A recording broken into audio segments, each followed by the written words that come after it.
ok? O tema geral é esse aqui, gente como a gente. E hoje eu gostaria de pensar com você um pouquinho a respeito de uma realidade que eu tenho certeza absoluta que faz parte da vida de todos nós, faz parte da história de cada um de nós, ok?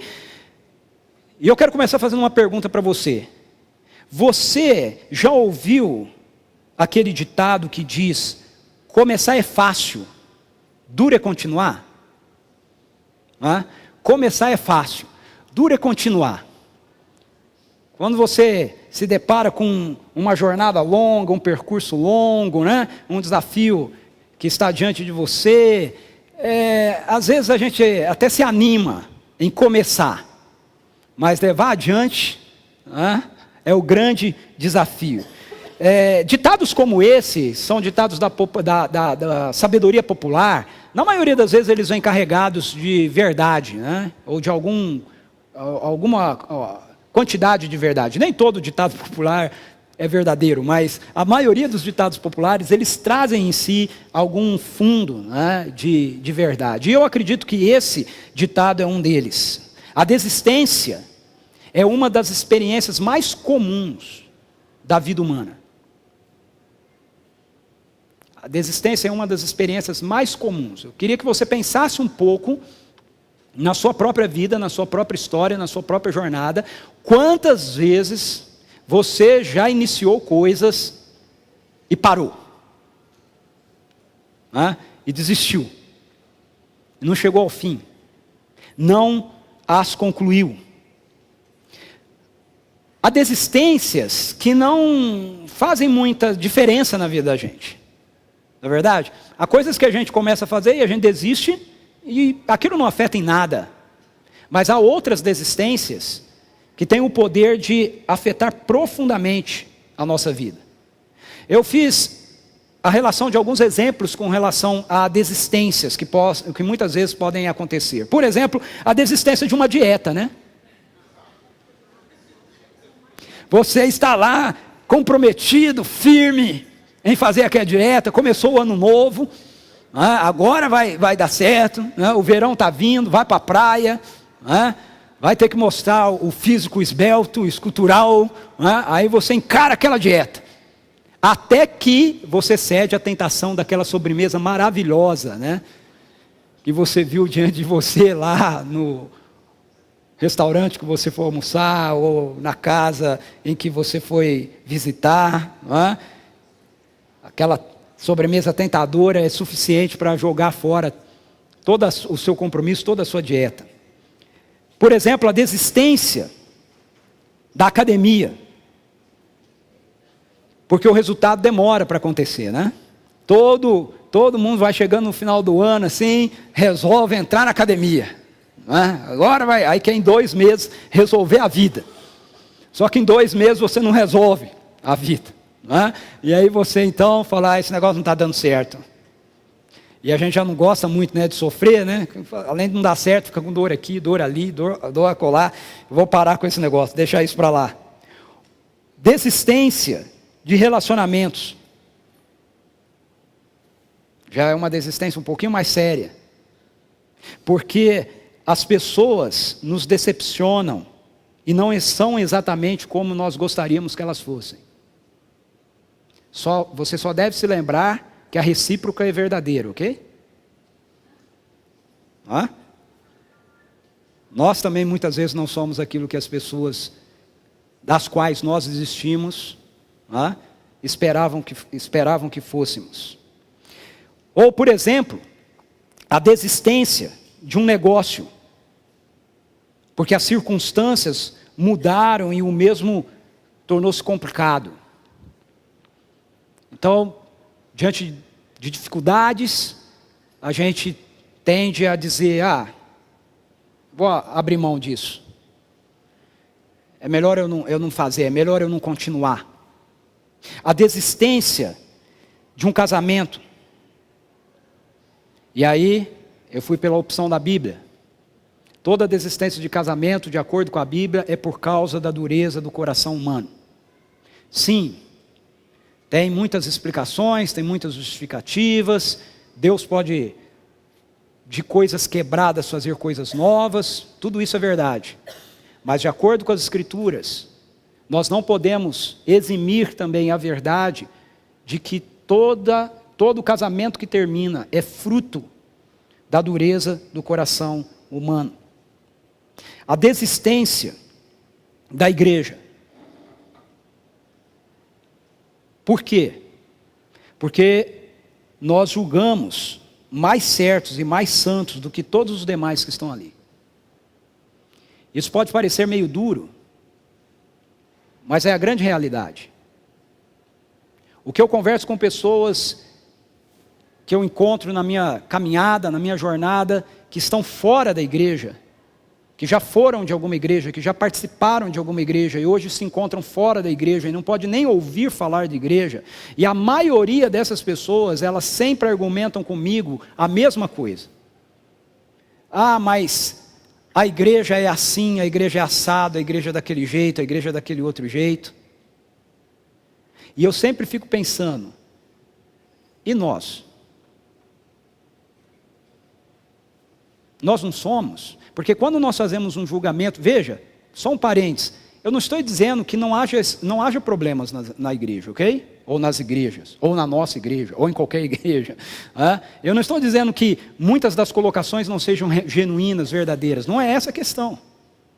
A questão que nós não percebemos muitas vezes é que quando a gente se coloca do lado de fora, e a gente julga a situação de dentro, com a referência de que eu não posso participar daquilo, por causa daquelas realidades, eu estou me colocando como alguém que na verdade sou melhor do que todas aquelas pessoas e do que tudo aquilo ali. Mas quantas e quantas vezes nós contribuímos com as situações, com problemas e com dificuldades que estão acontecendo dentro de uma igreja?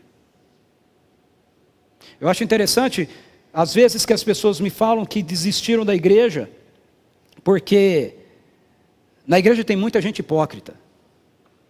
E aí, a minha pergunta na maioria das vezes é, e aonde é que não tem? Onde não tem?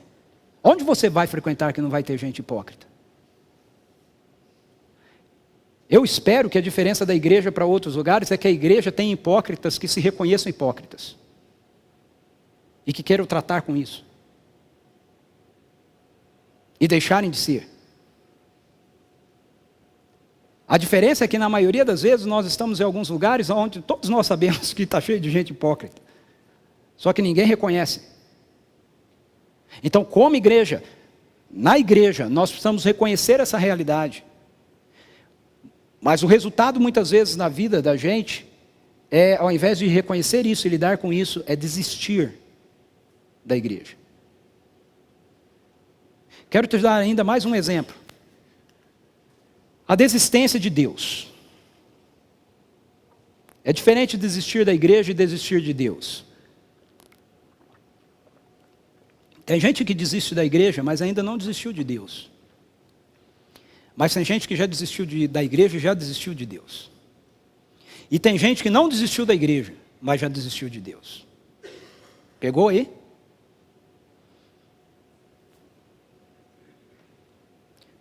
A desistência de Deus porque estamos decepcionados com o que acontece na nossa vida. Se Deus é amor, então por que Ele permitiu tal situação na vida do meu filho? Se Deus é amor, então por que Ele é poderoso? Por que Ele não ouve a minha oração e não muda tal situação de enfermidade na vida da minha mãe? E coisas do gênero. Questões e perguntas que são autênticas, são genuínas, são reais. Perguntas e questões às quais eu não teria resposta para muitas delas. Por que Deus deixa algumas coisas acontecerem? Não sei. Ou talvez eu saiba numa dimensão, mas a minha resposta pode não ser suficiente, né? Para uma pessoa, por exemplo, que sofre uma perda, né? E chega para mim e diz assim, mas a pessoa era tão boa. Por que que Deus deixou acontecer isso com ela? Eu sei dar uma resposta teológica para isso. Você não vai gostar da minha resposta. Mas eu sei dar uma resposta teológica para isso. A resposta teológica para isso é porque a pessoa não era boa. Porque a Bíblia diz que ninguém é bom. Não existe ninguém bom. As Escrituras dizem. Certa vez, quando um homem chegou até Jesus e disse para ele: bom mestre, e não o reconheceu, não o identificou como o Messias, como o Filho de Deus, Jesus disse para ele: se eu sou só mestre, por que você me chama bom? Bom só há um, que é Deus. Então nem Jesus, na sua humanidade encarnada, aceitou a prerrogativa de ser bom, se as pessoas o olhavam apenas como um ser humano, e não conseguissem identificar nele a realidade de Deus presente na vida dele. Agora, essa resposta teológica não é uma resposta que vai satisfazer, e eu nunca vou dá-la, a uma pessoa que está sentado na minha frente, no gabinete pastoral, chorando pela perda que ela teve. Ela vai me perguntar: mas por que a pessoa era tão boa? Por que que Deus deixou acontecer isso? Teologicamente eu sei uma resposta para dar para ela, mas eu jamais vou dizer isso para ela. Primeiro, porque não vai satisfazê-la naquele momento. Segundo, porque essa é uma resposta teológica e aquela pergunta é uma pergunta pastoral. Ela está precisando de cuidado do coração. A pergunta dela não é uma pergunta intelectual. Ela não está querendo ter uma compreensão intelectual. Ela está com um coração em frangalhos e o que ela está buscando é um sentido para aquilo que ela está vivendo. E quando muitas e muitas vezes nós não encontramos essas respostas, a tendência que nós temos é de desistirmos de Deus. Vale a pena? E eu poderia continuar com vários exemplos. Eu treino karatê desde os meus 14 anos de idade. E ao longo de todos esses anos treinando, eu vi muita gente começando e muita gente parando. Algumas pessoas parando por circunstâncias e mais tarde voltando. Eu mesmo tive que fazer isso num período da minha vida. Mas a maioria das pessoas que pararam foram pessoas que não voltaram, não continuaram. Muitas pessoas começam, e você poderia pensar em qualquer outra forma de atividade esportiva, ou arte marcial, qualquer uma. Pessoas começam, mas pessoas não levam adiante, elas não terminam.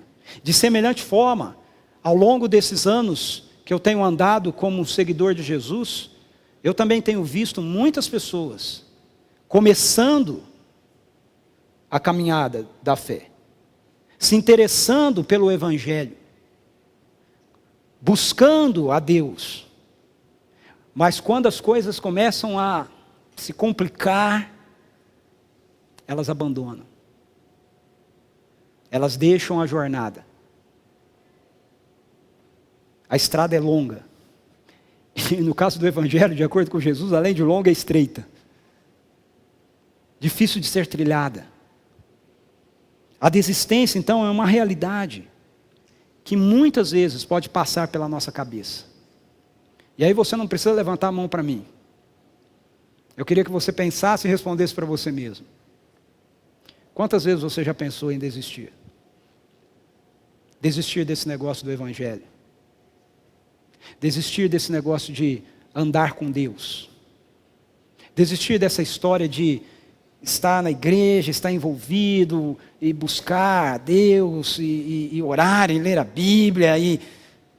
Quantas vezes isso já passou pela sua cabeça? Se você me perguntar quantas vezes eu penso em desistir de ser pastor, alguns anos atrás era uma vez por mês, agora são 3 vezes por semana.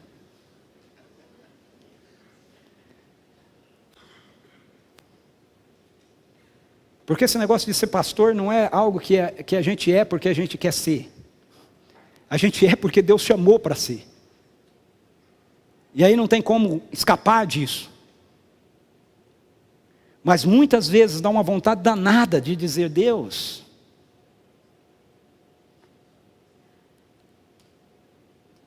fecha a conta. Passa a régua. Quantas vezes Quantas vezes você já pensou, já olhou circunstâncias, já se deparou com realidades na sua jornada, ao longo da sua vida, e você pensou, embora não tenha feito, pensou: será que vale mesmo a pena? Será que é por aí mesmo? Jesus tinha tanta consciência de que esse negócio de segui-lo é trabalhoso, que certa vez ele reunido com seus discípulos e com a multidão, ele disse assim: se alguém quiser acompanhar-me, negue-se a si mesmo, tome diariamente a sua cruz e siga-me. Se alguém quiser acompanhar-me. Veja, eu acho que nós fazemos às vezes algumas confusões com relação a Jesus Cristo, a Deus. Quando nós ouvimos e nós afirmamos, porque de fato a Bíblia assim nos diz, que Deus é amor, que Deus é gracioso, que Jesus Cristo é amoroso, eu acho que às vezes a gente confunde essas coisas com a ideia de que andar com Jesus e caminhar com o Evangelho é um negócio light. Você consegue fazer isso assim, na flauta, né? Brincando. Mas há um monte de textos, e esse é um desses, que Jesus deixa muito claro que embora ele seja cheio de amor, cheio de graça, cheio de misericórdia, cheio de bondade, esse negócio de andar com ele é difícil. Não é fácil. É desafiador. Por quê? Porque isso mexe diretamente com quem nós somos. Mexe diretamente com os nossos valores e com nossas prioridades. E por isso Jesus disse: se alguém quiser acompanhar-me, a primeira coisa que você precisa fazer é negar a si mesmo. Em outras palavras, não dá para a gente andar com Jesus dizendo para ele: Senhor, mas vai ser do meu jeito. Jesus diz: ok, você vai andar comigo, então tem que ser do meu jeito. Mas não é só negar a si mesmo. O texto diz que você tem que negar a si mesmo, mas você também tem que tomar diariamente a sua cruz. E no contexto em que esse texto foi escrito, qualquer um que ouvisse Jesus falando disso, entenderia muito bem que ele estava falando sobre você diariamente assumir o compromisso de, se precisar, morrer por ele. Morrer por aquela realidade. Eu estava essa semana conversando com uma pessoa que estava falando para mim sobre pessoas que tomam produtos, né, anabolizantes e tudo mais, para ficarem bem grandes assim. E aí ele estava dizendo: essas pessoas fazem isso, mas eles fizeram uma opção, uma escolha de vida. E eu fiquei pensando naquilo com relação ao Evangelho. Eu falei: isso é uma verdade. Isso é uma verdade. Essas pessoas que a gente vê no esporte, e isso não envolve apenas esses caras que fazem halterofilismo, né, que ficam, mas também envolve, por exemplo, hoje, jogadores de vôlei, e o Usain Bolt, né, que corre lá, aquele corredor de 100 metros e outros, porque o esporte hoje é uma exigência de alta performance, e nenhum físico humano dá conta daquilo, sem reposição, sem química. Não dão conta. E aí a gente para e fica pensando: o que leva? O cara sabe que ele pode ter problema de coração, um monte de coisa, aí a gente fica pensando: o que leva o sujeito a fazer isso? Nesse caso específico, é que essas pessoas, eles fizeram uma escolha, uma opção de vida. Isso é o que vai ser a minha vida. E o que Jesus está dizendo aqui, quando ele diz: negue a si mesmo e tome a sua cruz e siga-me, é exatamente isso. Você vai fazer dele a sua opção de vida. Ele é a sua opção de vida. Então, se você precisar morrer por ele, você vai morrer por ele. Então ele diz: siga-me. Aí ande comigo. Venha atrás de mim. Desafiador. Diante disso, quem nunca pensou em desistir? Agora, nesse momento, ouvindo isso, Não passa no coração lá no fundinho. Eu acho melhor eu largar a mão desse negócio. Isso aí é muito complicado. Andar com Jesus Cristo, deixar ser dirigido por Ele, pelo Evangelho, é um desafio diário. E muitas vezes a gente pensa em desistir. Agora, a boa notícia que eu tenho para você é que você não está sozinho. Há gente como a gente. Gente que pensa em desistir. Em João capítulo 21, nós encontramos uma dessas pessoas, que é o apóstolo Pedro. João capítulo 21, versículos de 1 a 23, contam para a gente um momento da história de Pedro bem interessante. De Jesus com Pedro e os seus discípulos, na verdade, mais 9 que estavam ali com ele, bem interessante. O texto nos diz, pode abrir a sua Bíblia lá, o texto nos diz que Jesus já tinha ressuscitado e Jesus já tinha aparecido para os discípulos. Essa é a terceira vez que Jesus aparece para eles. E a circunstância acontece porque Pedro, que já tinha visto Jesus ressuscitado, mais 9 discípulos, que também já tinham visto Jesus ressuscitado, resolvem ir pescar. Pedro diz assim: eu vou pescar. E aí outros 9 disseram: nós também vamos com você. E todos eles foram pescar. E eles pescaram a noite toda e não apanharam nada. E aí quando está de madrugada, raiando o dia, Jesus está na praia, fazendo um peixinho assado, café da manhã. E aí ele olha para eles que estão lá no mar e diz: ei amigos, vocês pegaram aí alguma coisa? Eles disseram: não, nós pescamos a noite toda e não pegamos nada. Ele diz: joga a rede do lado direito do barco e vocês vão pegar. E eles pegam e jogam a rede e recolhem a rede cheia de grandes peixes. E aí João, ou o discípulo amado, que nós entendemos que é João, que está no barco junto com os demais, olha para Pedro e diz assim: é o Senhor. E Pedro então entra na água e vai nadando na frente deles e chega na praia antes dos demais que estão trazendo os peixes, né, que eles pegaram.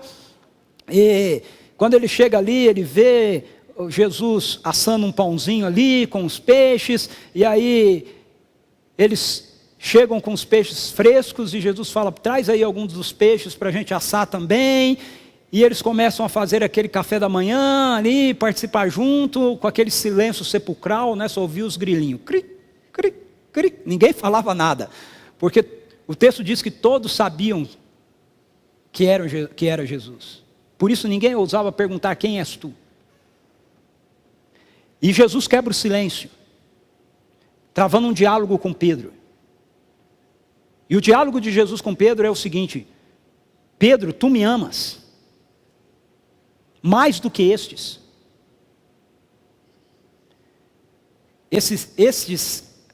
Essa referência, mais do que estes aí, a gente precisava estar lá para ver para onde Jesus está apontando. Porque no original, a terminação que aparece aí, ela serve tanto para o neutro, no grego, tanto para o neutro quanto para o masculino. Então, alguns comentaristas acham que Jesus estava perguntando para Pedro se ele o amava mais do que os outros discípulos.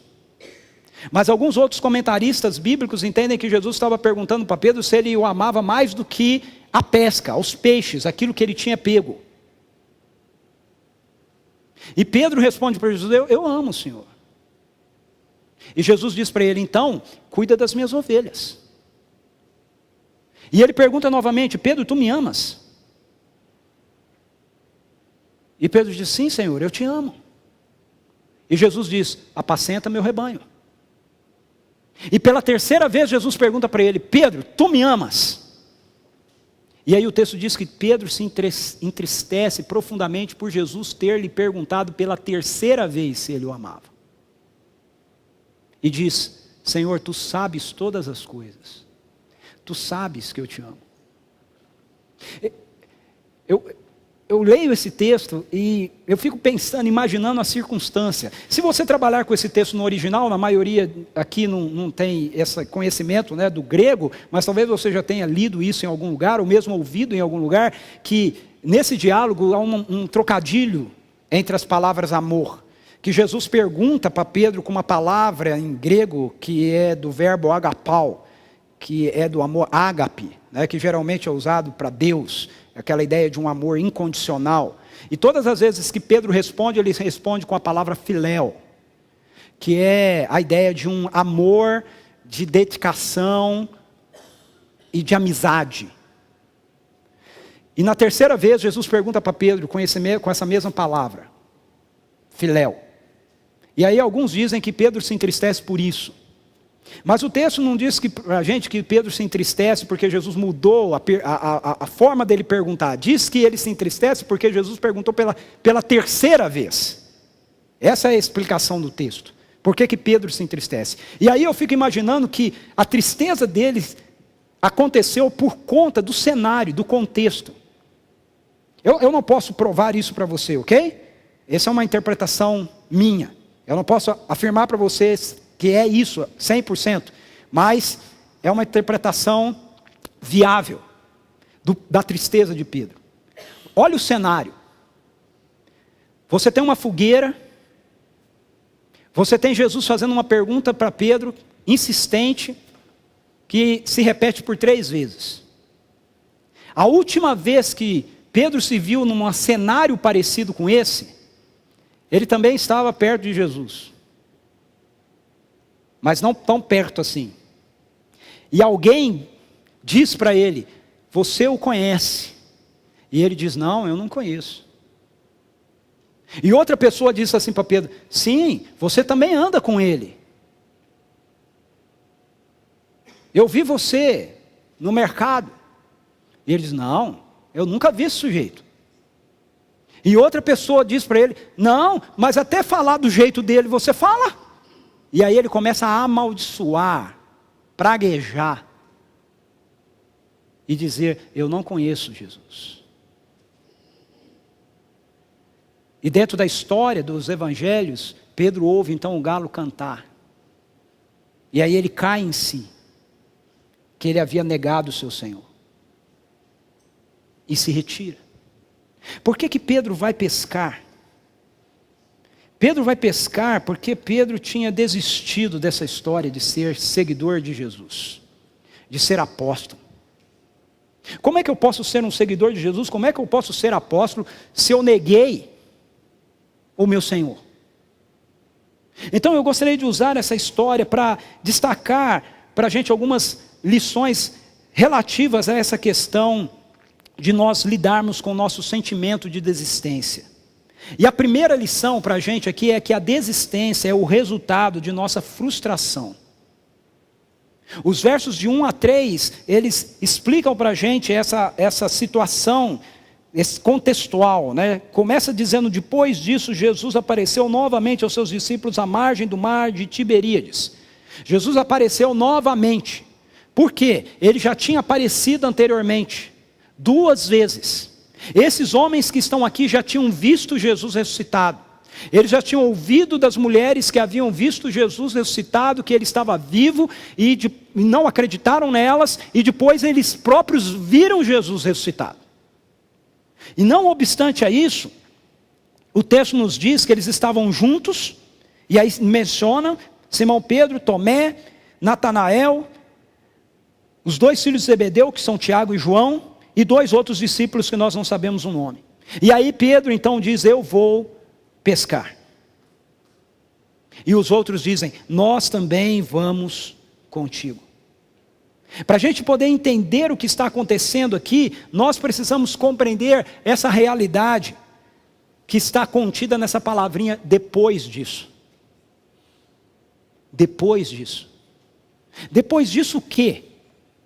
Depois de Jesus ter aparecido para eles pela segunda vez, e Jesus os terem, e Pedro estava presente, ok?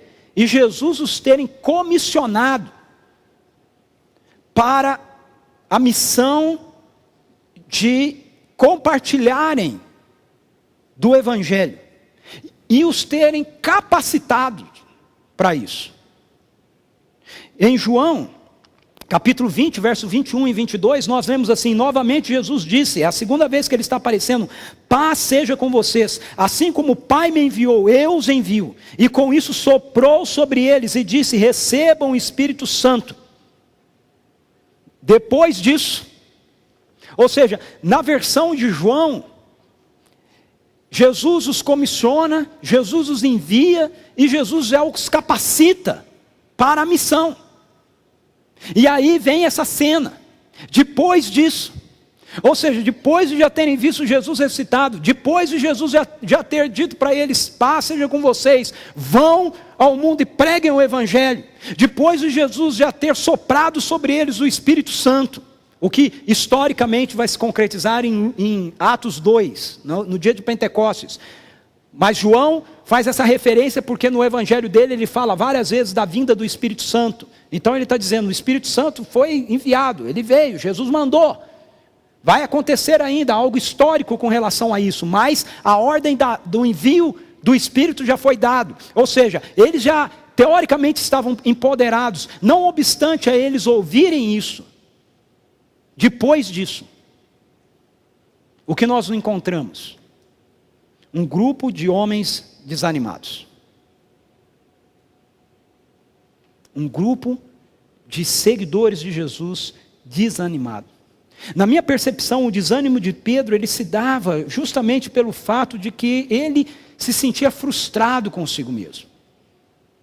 Isso em função desse diálogo que eu descrevi para vocês.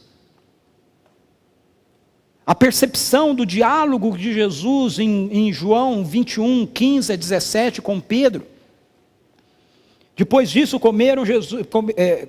depois de comer, Jesus perguntou a Simão Pedro: Simão, filho de João, você me ama mais do que esses? Disse ele: sim, Senhor, tu sabes que amo. Disse Jesus: cuide dos meus cordeiros. Novamente Jesus disse: Simão, filho de João, você me ama? Ele respondeu: sim, Senhor, tu sabes que te amo. Disse Jesus: pastorei as minhas ovelhas. Pela terceira vez ele lhe disse: Simão, filho de João, você me ama? Pedro ficou magoado por Jesus lhe ter perguntado pela terceira vez: você me ama? Ele disse: Senhor, tu sabes todas as coisas e sabes que eu te amo. Disse-lhe Jesus: cuide das minhas ovelhas. Eu acho muito interessante essa percepção, esse diálogo, porque ele me dá essa percepção de que Pedro se sentia frustrado. Frustrado com quem? Frustrado com ele mesmo. Porque o contexto da história nos diz que Jesus avisa os seus seguidores que eles iriam fugir quando ele fosse preso. Mas Pedro insiste com Jesus que ele não faria isso. Jesus diz: Simão, você não só vai fugir, como você vai me negar 3 vezes. E Pedro diz assim: eu não farei isso. Eu vou com o Senhor, se precisar eu morro contigo. Agora ele se depara com a situação da qual ele foi reprovado. Ele achou que daria conta, mas não deu. Desistiu, abriu mão. E embora Jesus já tivesse aparecido 2 vezes, embora Jesus já tivesse mostrado para ele e para os seus seguidores que ele havia ressuscitado, que ele vencera a morte, de que ele está vivo, Pedro não consegue se perdoar. Pedro não consegue admitir que ele falhou com Jesus. Pedro se autoimpõe a sentença de que ele não era digno de continuar servindo o mestre. Então o que eu vou fazer? Eu vou pescar. E nessa decisão ele arrasta 9 com eles. Com ele. E aí nesse diálogo, Jesus lida com essa frustração de Pedro. Quando nós falhamos, e nós realmente somos seguidores de Jesus Cristo, é isso que a gente sente. A gente sente frustração. Quando nós realmente amamos a Deus e nós falhamos, O nosso coração é tomado de culpa. Deus pode nos perdoar, mas nós também precisamos nos perdoar,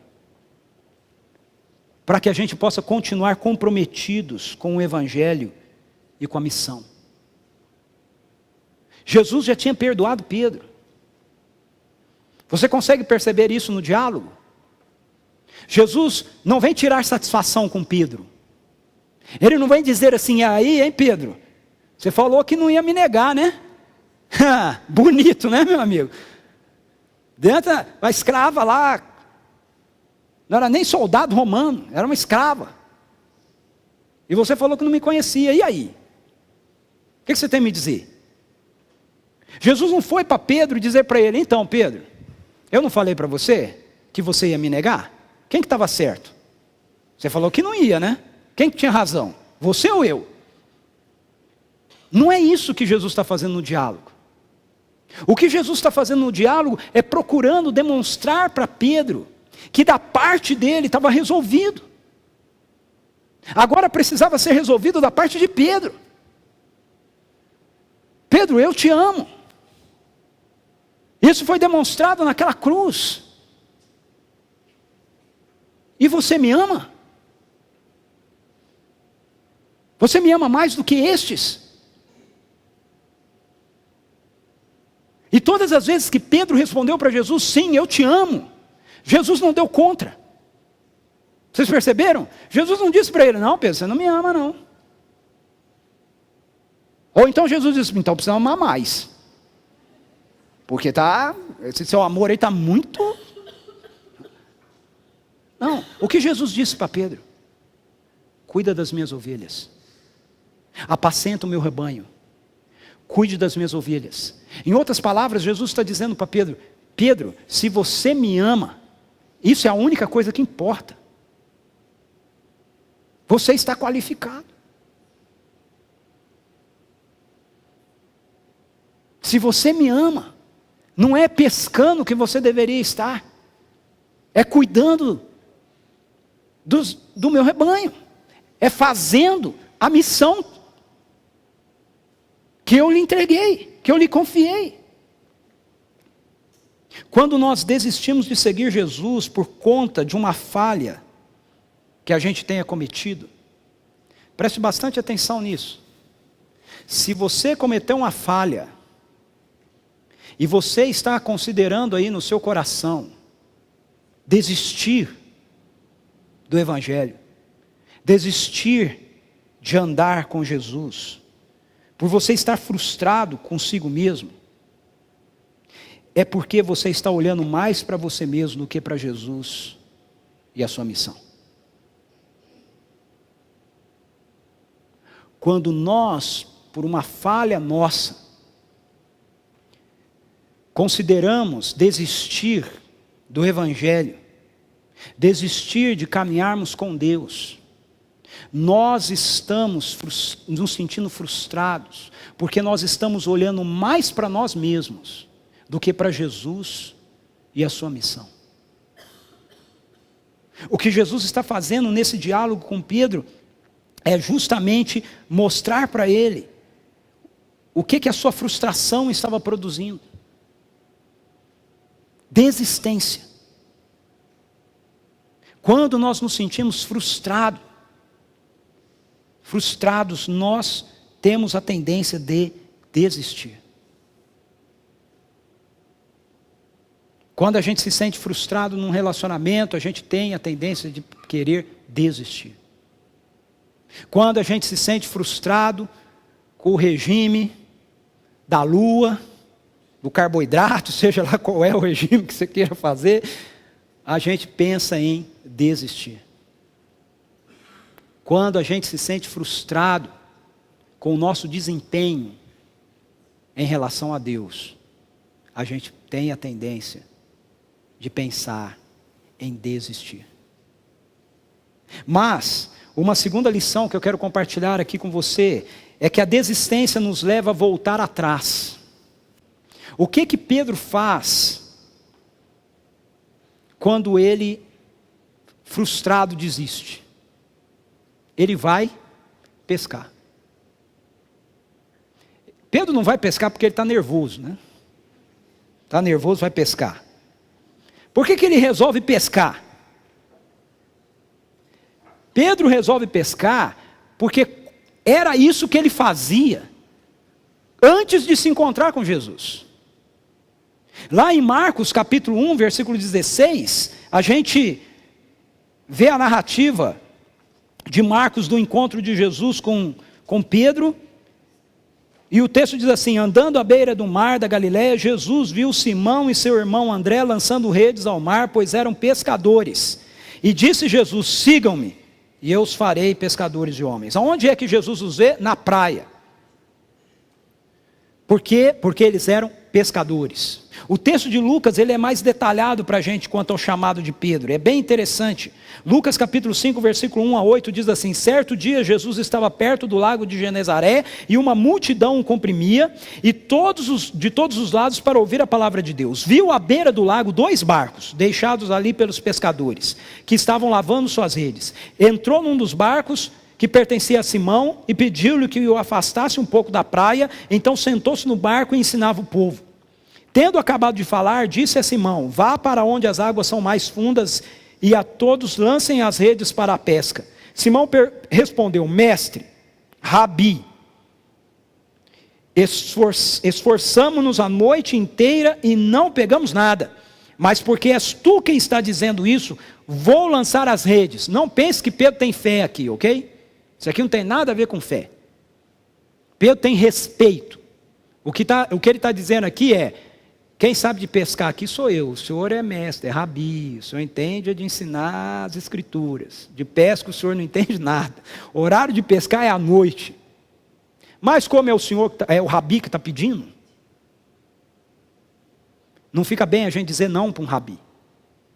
Então ele está fazendo, porque quando ele diz assim, sobre a tua palavra, ele está dizendo, é porque é o senhor como rabino aí que está me pedindo que eu vou fazer. Se fosse outro eu não ia fazer não.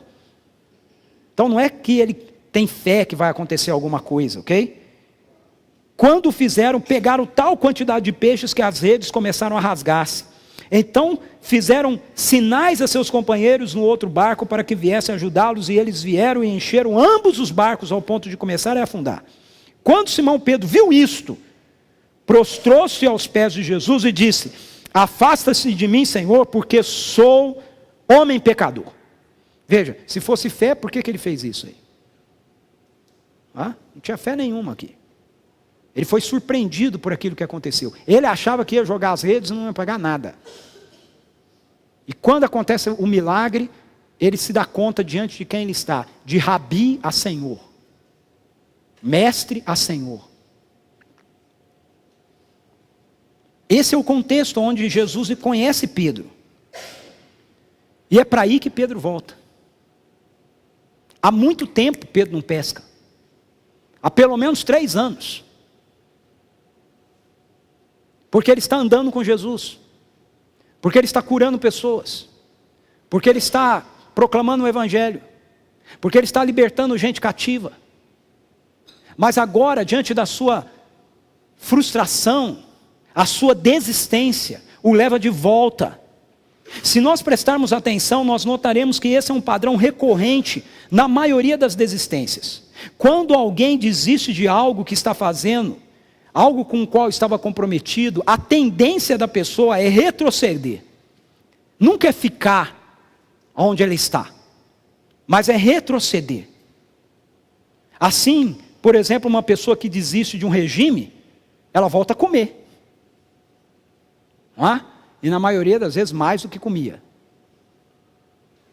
Uma pessoa que desiste, que está fazendo um trabalho para se ver livre do vício, seja ele qual for, quando se sente frustrado e desiste, a tendência é retroceder e voltar ao vício, seja ele qual for. Quando uma pessoa que está num processo de relacionamento e acredita que agora a vida dela tem que mudar e ele tem que ter um relacionamento que seja sério com alguém, e aquilo não dá certo, e a pessoa desiste, a sua frustração tem a tendência de levá-la de volta, e ela começa a ter relacionamentos frívolos. Se a gente olhar a realidade da vida, nós vamos ver que esse é um processo que acontece continuamente. E quem desiste de andar com Jesus? A tendência é nós voltarmos a um estado de rebelião que tínhamos antes. E às vezes, até mais intenso. Nós nos tornamos mais resistentes a Deus. A sensação que eu tenho com relação a isso é que há um sentimento de tempo perdido. Nós caminhamos, nós estávamos andando, nós estávamos buscando viver a vida a partir dos padrões que o Evangelho nos apresentou, e quando a gente se decepciona, ou a gente desiste disso, é como se a gente olhasse e falasse assim: puxa, perdi 5 anos, perdi 10 anos, no caso de Pedro, perdi 3 anos, preciso voltar e preciso tentar recuperar aquilo que eu deixei para trás, porque eu não sou digno. Eu não devo estar aí envolvido com essas coisas que eu me envolvi. Isso é para a gente melhor do que eu. A desistência, na maioria das vezes, nos faz retroceder. Agora, é interessante que a palavra de Deus, ela nos incentiva a não abrirmos mão da nossa caminhada com Jesus Cristo. Mesmo quando as coisas não estão acontecendo como nós gostaríamos que elas estivessem acontecendo. O incentivo das Escrituras é: não desista, não retroceda, não volte atrás. Esqueci de colocar os textos ali, né? Mas vocês pegaram, né? Marcos 1,16, Lucas 5, 1 a 8. Hebreus capítulo 12, versículos 1 e 2 diz assim: portanto, também nós, uma vez que estamos rodeados por tão grande nuvem de testemunhas, livremo-nos de tudo o que nos atrapalha e do pecado que nos envolve, e corramos com perseverança a corrida que nos é proposta, tendo os olhos fitos em Jesus, autor e consumador da nossa fé. Não vai ser fácil. Negue-se a si mesmo, tome a sua cruz dia a dia, siga-me. Mas as Escrituras nos incentivam a não desistir. E aí eu quero concluir isso mostrando para vocês como é que Deus lida com o nosso sentimento de desistência. Nós já vimos que o apóstolo Pedro era gente como a gente, e que por isso mesmo ele pensou em desistir de andar com Jesus Cristo. No entanto, esse texto não foi inspirado por Deus e não se encontra aqui nas Escrituras para dizer para a gente meramente que Pedro quase desistiu. Na verdade, esse texto está aqui para mostrar para a gente como é que Jesus lida com a realidade da nossa desistência, do nosso sentimento de desistência. Como ele lidou com Pedro, o que ele fez. Então a primeira coisa que nós vemos é que Jesus Cristo vem ao nosso encontro.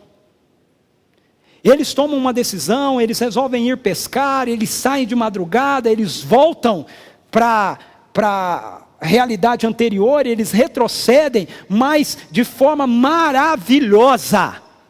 O texto mostra para a gente uma evidência do caráter de Deus que vem nos sendo apresentado desde Gênesis capítulo 3. O Deus revelado em Jesus Cristo vem ao nosso encontro. O Deus revelado em Jesus Cristo não desiste de nós. Adão e Eva se rebelaram contra ele, a humanidade se rebelou contra ele, a humanidade se apartou dele, mas o que a gente vê em Gênesis 3 é Deus vindo ao encontro da humanidade no jardim. Pedro não deu atenção ao que Jesus disse para eles, não deu atenção a esse negócio de que soprou sobre eles o Espírito Santo, saiu para pescar, levou 9 com eles, e o que é que a gente vê? Jesus vindo ao encontro deles na praia. O mesmo Deus que vai ao jardim, é o Deus que está vindo na praia, na pessoa de Jesus Cristo. E é o mesmo Deus que vem ao meu encontro e ao seu encontro, essa manhã aqui. Um Deus que não desiste de nós. A pergunta, portanto, é: você o reconhece? Você o tem percebido? Porque o verso 7 nos diz que o discípulo a quem Jesus amava disse a Pedro: é o Senhor. E Simão foi imediatamente atrás dele. No versículo de número 12 nos é dito: Jesus lhes disse: venham comer. Nenhum dos discípulos tinha coragem de lhe perguntar: quem és tu? Sabiam que era o Senhor. Então a pergunta para mim e para você é: nós o reconhecemos? Nós o temos visto? Nós temos percebido que Ele vem ao nosso encontro e a presença dEle, através do seu Espírito, está aqui, está entre nós, está na sua vida, está na sua casa, no seu casamento, nos seus relacionamentos, na sua história, na sua praia. Segundo, Ele não apenas vem ao nosso encontro, mas se Deus revelado em Jesus Cristo, trata com nossas frustrações. É o que Jesus está fazendo no diálogo dele com Pedro. O problema de Pedro é que ele estava frustrado consigo mesmo. E esse é o problema da maioria de nós, com relação às nossas desistências. Nós estamos frustrados. Nós nos sentimos muitas vezes frustrados, porque nos apresenta um padrão que nós não conseguimos atingir, porque impõem-se para nós realidades que nós não conseguimos acessar. Mas veja, não é Deus que impõe isso, somos nós mesmos, é a sociedade. E aí o que Jesus faz? Ele traz Pedro de volta para o centro. E é o que Ele quer fazer comigo e com você essa manhã aqui. Ele quer nos trazer de volta para o centro. Para Deus só importa uma coisa: é saber se nós o amamos ou não. Esse é o Shema, esse é o grande mandamento. Amarás, pois, o Senhor teu Deus de todo o teu coração, toda a sua força, todo o seu entendimento. E se eu digo eu amo, apacenta meu rebanho. Amarás o teu próximo como a ti mesmo. Quando Jesus vem ao nosso encontro, Ele não vem nos perguntando: mas por que você mentiu? Mas por que você viu esse programa? Mas por que você pensou em tal coisa? Mas por que você foi agressivo? Mas por que... Ele vem nos perguntando: você me ama? Você me ama? Brennan Manning, um autor católico que já faleceu, que escreveu o Evangelho Maltrapilho, ele diz que ele acredita que todas as coisas serão definidas no final por uma única pergunta para Jesus, para a gente: você realmente confiou no meu amor por ti? Você realmente confiou que eu o amava e respondeu ao meu amor? Ou você viveu a sua vida toda tentando ganhar a minha aprovação? Pedro, tu me amas? Jesus quer nos trazer de volta ao centro, mas Ele também nos traz de volta para a missão. Se a nossa resposta para Ele é sim, eu te amo. Eu gosto das respostas de Pedro. Eu vou falar para você que se eu tivesse que traduzir isso, como eu traduziria? Pedro, tu me amas? Senhor, sim, eu te amo. Pedro, tu me amas? Senhor, sim, eu te amo. Pedro, tu me amas? Me entristeceria, me magoaria, mas diria: Senhor, não tem como eu te dar outra resposta. Eu sou ruim, eu falho, eu faço um monte de coisas erradas, mas se o Senhor me pergunta se eu te amo, eu não posso te responder outra coisa a não ser eu te amo. Porque se eu responder qualquer outra coisa, eu vou estar mentindo. Apesar de toda a minha inconsistência, eu o amo. E é isso que me entristece. Justamente porque eu o amo. Eu acho que eu deveria conseguir responder as coisas para o Senhor do jeito que deveriam ser para o Senhor, mas eu não consigo. Mas ainda assim eu te amo.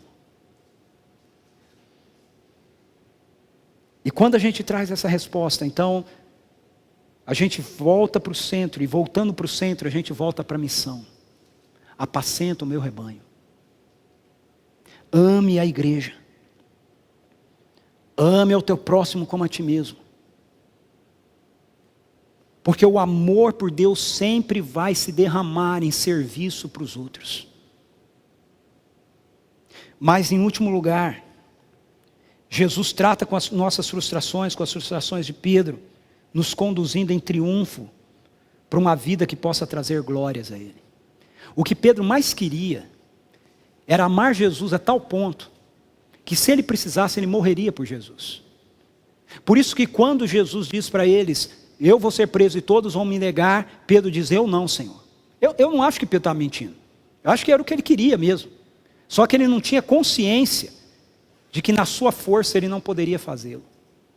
Mas agora, Jesus diz para ele no verso 19, Jesus disse isso no verso 18, digo-lhes a verdade, quando você era mais jovem, vestia-se e ia para onde queria, mas quando for velho, estenderá as mãos e outra pessoa o vestirá e o levará para onde você não deseja ir.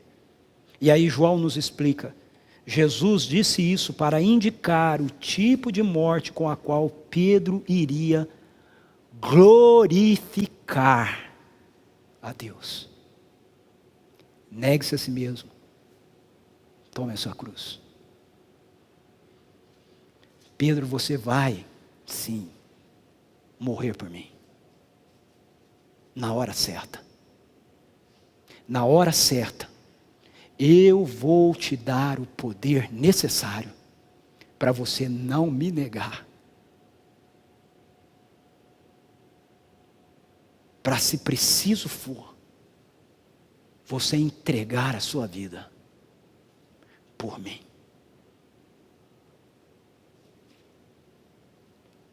Tomar a nossa cruz não é um esforço que Jesus quer da nossa competência. Tomar a nossa cruz é uma entrega que Jesus quer da nossa dependência. Confiar que Ele, se necessário for acontecer assim conosco, vai nos capacitar para enfrentar por Ele aquilo que a gente tiver que enfrentar. O fim da nossa vida vai ser para a glória de Deus. Em último lugar, Jesus, não mudou, né? Jesus, Cristo nos reconduz de volta ao discipulado. O texto continua no diálogo, depois de Jesus dizer a ele sobre ele morrer por ele, lá no finzinho ele disse assim: siga-me. Siga-me. Porque o supremo chamado do Evangelho é para que tornemos a viver a vida moldada pela vida de Jesus Cristo, no reino de Deus. Esse é o supremo chamado. Segui-lo, andar com Ele, aprender a viver a nossa vida nele, e a deixar que a vida dele flua de nós. E o texto nos diz que junto com eles, o discípulo amado começou a ir também. E aí Pedro vira-se e vê que o discípulo amado está seguindo-os, e ele diz: Senhor, e quanto a esse? E Jesus disse: se eu quiser que ele viva até que eu volte, é problema meu e dele. O que isso significa? Significa, queridos, que nós andamos juntos no caminho do discipulado. Nós andamos como um povo, nós andamos como uma igreja no caminho do discipulado. Mas Jesus Cristo tem uma história com cada um de nós. Andamos juntos, mas a história que Jesus tem comigo é a história que Jesus tem comigo. E a história que Jesus tem com você é a história que Jesus tem com você. Você não deve medir a história dele com você através do que você vê ele fazendo na minha história. E eu não devo medir a minha história com Ele por aquilo que eu vejo Ele fazendo na sua história. Nós temos que simplesmente andarmos juntos. E aí? Você está pensando em desistir? Está considerando a ideia de que o caminho de Jesus Cristo é difícil demais? Está pensando que é mais fácil voltar atrás? Ouça a voz do Espírito Santo. Ouça a voz do Espírito de Jesus Cristo. É Ele quem diz: vocês não me escolheram, mas eu os escolhi para irem e darem fruto, fruto que permaneça, a fim de que o Pai lhes conceda o que pedirem em meu nome. Eu vos escolhi para irem e darem frutos. Por isso, vocês vão permanecer e vão glorificar o meu Pai. Quando tudo terminar, vocês serão a coroa de glória que eu tenho a apresentar a meu Pai. É o que Jesus tem a dizer a meu respeito e a seu respeito. Vamos ficar em pé, vamos orar.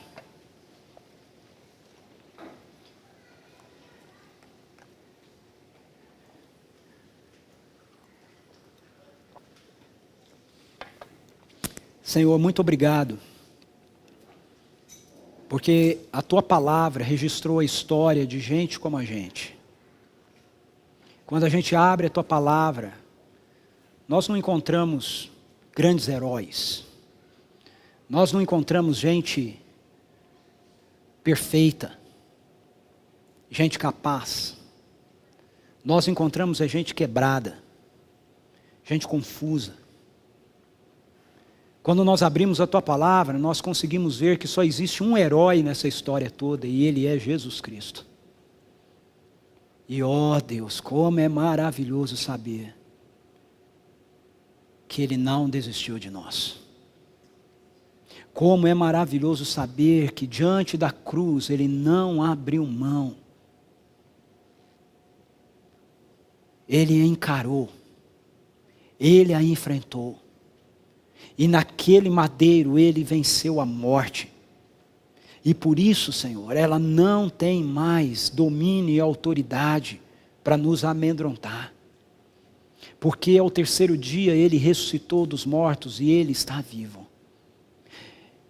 E o mesmo Deus que foi ao encontro da humanidade no jardim, e foi ao encontro de Pedro naquela praia, naquela madrugada, é o Deus que através do Seu Espírito vem ao nosso encontro essa manhã. Senhor, tantas vezes a gente pensa em desistir. Vivendo num país como o nosso, vendo tantas injustiças, tantas coisas erradas, quantas vezes a gente pensa em abrir mão dos valores do Senhor. Mas a nossa oração essa manhã é que o Senhor nos encontre aqui. É que a Tua palavra, pelo poder do Teu Espírito, trate conosco. Renove nosso coração, renove a nossa fé. Nos desembarace de todo peso, de todo pecado, e mantenha os nossos olhos fitos em Jesus, autor e consumador da nossa fé, para que a gente não retroceda, para que a gente continue indo à frente, na certeza de que pelo poder dEle, pela graça dEle, quando necessário, a nossa vida se expressará em glórias para o Teu nome. Em nome de Jesus. Queridos, que a graça do Senhor Jesus, o amor de Deus, o nosso Pai, a comunhão e a consolação do Espírito Santo de Deus, se derrame sobre nós. Derrame amor e graça sobre nós. Até que o Seu reino chegue plenamente. Amém. Amém.